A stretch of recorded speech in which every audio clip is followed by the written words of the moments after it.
आज हम इस्लामी मान्यताओं में जन्नत यानी स्वर्ग के एक बहुत अहम पहलू पर बात करने वाले हैं। हाँ बिल्कुल। हमारे पास जो जानकारी है उसके आधार पर हम ये समझने की कोशिश करेंगे कि जन्नत का संरक्षक कौन है और उनकी भूमिका क्या है। हाँ, ये वाकई एक दिलचस्प विषय है। तो चलिए इस जानकारी को थोड़ा और करीब से देखते हैं। बिल्कुल। तो देखिए, इस जानकारी में जो सबसे मुख्य बात है वह है एक फरिश्ते का जिक्र, मतलब देवदूत। हाँ, जिनका नाम है रिदवान। रिदवान जी, इन्हें जन्नत का आप कह सकती हैं मुख्य दारोगा या इंचार्ज माना जाता है। अच्छा, दारोगा या इंचार्ज। तो मतलब इनके काम क्या हैं? जाहिर है ये कोई छोटी जिम्मेदारी तो नहीं होगी। नहीं, बिल्कुल नहीं, काफी बड़ी जिम्मेदारी है। स्रोत बताते हैं कि इनके कई महत्वपूर्ण काम हैं। जैसे कि सबसे पहला और शायद सबसे बुनियादी काम तो है जन्नत की पहरेदारी करना, उसकी निगरानी करना। पहरेदारी और निगरानी मतलब दरवाजों पे नजर रखना और वहाँ जो लोग हैं उन पर। हाँ बिल्कुल, एक तरह से सुनिश्चित करना कि सब कुछ व्यवस्थित रहे, सुरक्षित रहे, दरवाजों का नियंत्रण रखना। ठीक है, लेकिन बात यहीं खत्म नहीं होती। एक और बहुत ही खूबसूरत पहलू है इनकी भूमिका का। वो क्या है? वो है नेक और सच्चे लोगों का स्वागत करना। स्वागत? हाँ, जब नेक बंदे मतलब अहले ईमान जन्नत के दरवाजे पर पहुंचते हैं तो जानकारी के मुताबिक रिदवान खुद उनका इस्तकबाल करते हैं। अरे वाह, मतलब जन्नत के दरवाजे पे खुद वहाँ के इंचार्ज उनका स्वागत कर रहे हैं। जी, सोचिए वो पहला एहसास कितना खास होता होगा।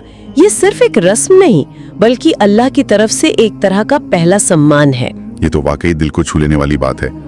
और आपने दरवाजों का जिक्र किया तो जानकारी में ये भी है कि जन्नत के 8 दरवाजे हैं। हाँ, 8 दरवाजों का जिक्र आता है। और इन्हें खोलने और बंद करने का काम भी, क्या वो भी रिदवान का ही है? जी हाँ, जानकारी यही बताती है कि इन दरवाजों को खोलने और बंद करने का अधिकार और जिम्मेदारी रिदवान की ही है।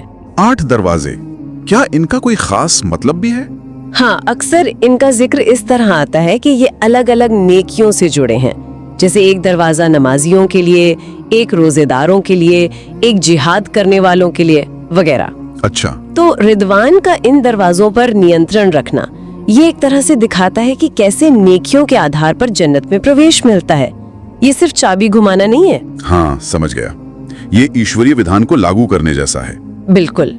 तो मतलब पहरेदारी, स्वागत, दरवाजों का नियंत्रण और क्या जन्नत के अंदर की व्यवस्था भी?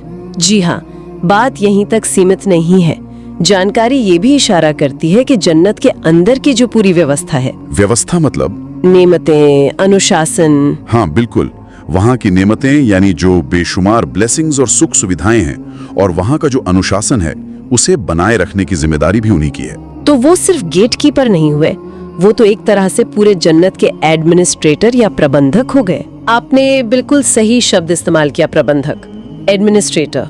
वो पूरी व्यवस्था को देखते हैं। हाँ। और देखिए, ये जो पूरी व्यवस्था है जन्नत की, इनाम और खुशी की, इसका एक और दिलचस्प पहलू तब समझ आता है जब हम इसके विपरीत को देखते हैं। विपरीत मतलब? जहन्नम। हाँ।